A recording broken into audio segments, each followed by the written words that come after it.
आम आदमी पार्टी ने उत्तराखंड के एक स्कूल में दलित महिला बावर्ची को नौकरी से निकालने के मुद्दे पर शनिवार को राज्य की भाजपा सरकार की आलोचना की और उक्त दलित कर्मचारी को दिल्ली सरकार में नौकरी देने का प्रस्ताव दिया। आपके नेता और दिल्ली सरकार में समाज कल्याण मंत्री राजेंद्र पाल गौतम ने इस मुद्दे पर उत्तराखंड के मुख्यमंत्री पुष्कर सिंह धामी पर भी हमला बोला और कहा कि वह राज्य के लोगों को न्याय दिलाने में सक्षम नहीं है। गौतम ने कहा कि एक दलित महिला को नौकरी से निकालने पर धामी को राज्य के लोगों से माफी मांगनी चाहिए। उत्तराखंड के चंपावत में एक घटना हुई जहां एक स्कूल के बच्चों ने भोजन माता के खाने द्वारा बनाए गए खाने को खाने से इनकार कर दिया, यह कह के कि ये दलित है और हम इसके बने हाथ का खाना नहीं खाएंगे। और जब ये बात वहाँ के मुख्य शिक्षा अधिकारी मिस्टर पुरोहित तक पहुँची, उन्होंने, जबकि ये पूरी प्रक्रिया इंटरव्यू लेके सिलेक्शन हुआ था मिसेस सुनीता का इस पोस्ट पे, लेकिन चूंकि उन बच्चों ने उसके हाथ के बने खाने को खाने से इनकार कर दिया तो मिस्टर पुरोहित ने उनको नौकरी से ही हटा दिया।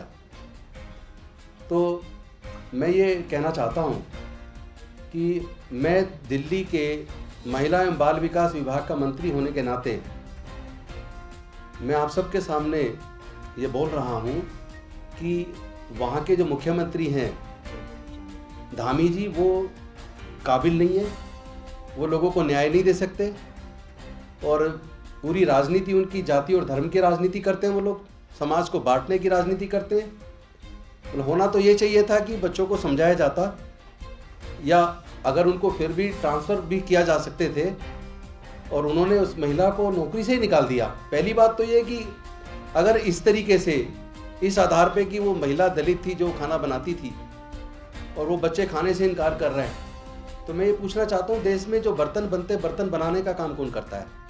देश में जो कपड़े बनते, कपड़े बुनने का काम कौन करता है? देश में जो मकान बनते, मकान निर्माण का काम कौन करता है? मंदिरों के अंदर जो भगवान की मूर्ति लगती है, उस मूर्ति को बनाने का काम कौन करता है? अगर केवल इस आधार पे, चूंकि एक दलित महिला ने बनाया है और इस आधार पे खाने को इनकार कर दिया जाए, तो क्या इस सोच वाले लोग अपने घरों में रह पाएंगे? क्या वो जूते पहन पाएंगे? जूते भी तो हमारे समाज के लोग बनाते हैं। खेत के अंदर मेहनत करके अन्न उगाने का काम भी हमारे लोग करते हैं।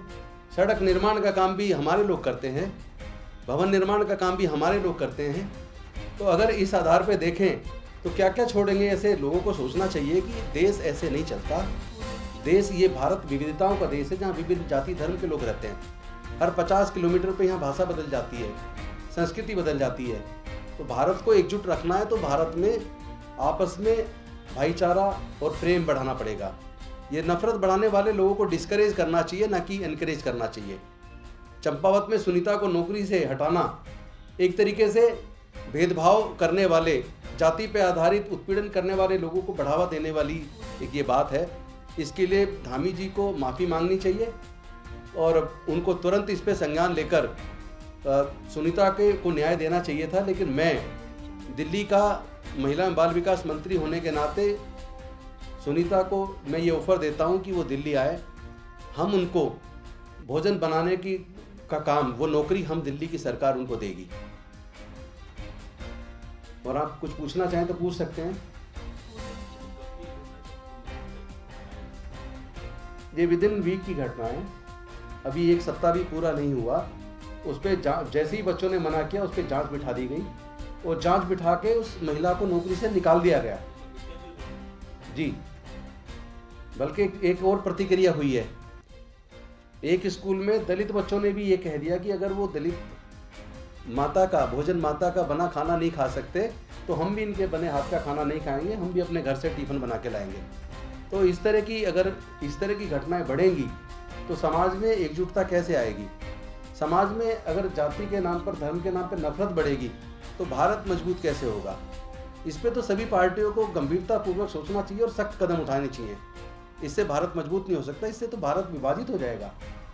अगर हमें देश से प्यार है तो देश को मजबूत करना बेहद ज़रूरी है। तो हमें आपस में जाति धर्म के आधार पे बांटने वाले लोगों को डिस्करेज करना चाहिए।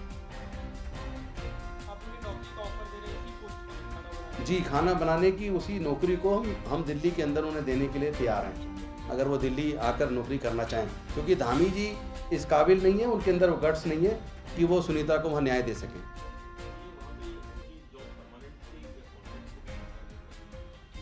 ये तथ्य पूरे नहीं है, लेकिन जो प्रक्रिया थी चयन की, पूरी प्रक्रिया का पालन हुआ, इंटरव्यू लेके सिलेक्शन हुआ, उसमें और भी इस तरह के लोग जिनका सिलेक्शन हुआ, जिसमें सुनीता का भी सिलेक्शन हुआ।